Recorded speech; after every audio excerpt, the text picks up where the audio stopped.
I naturally just reached down without disengaging, and I caught my hand in the snowblower. And it hurt like you wouldn't believe. It didn't hurt as bad as you would think it would, though. When I took my glove off, though, that's when the pain really was bad. I looked at my hand.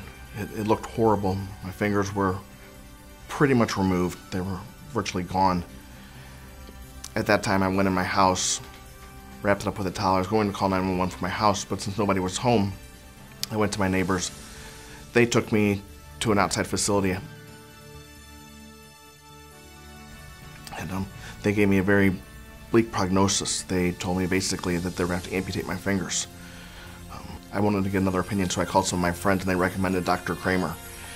And Dr. Kramer's done some wonderful things recently with this new medication that he wound up using on my hand. Jamie came to us having just stuck his fingers in a snowblower. He was really devastated and was in shock with what he had done.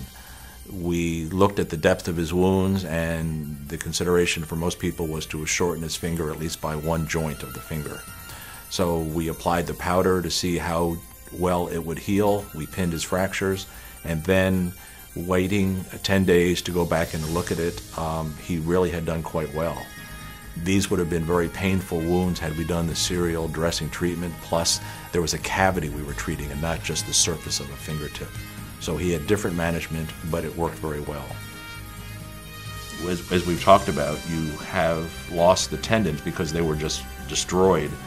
And so we're going to have to consider whether we're going to reconstruct the tendons or make the finger a little stiffer with a little bit of bending to it, because the tissues have done phenomenally well.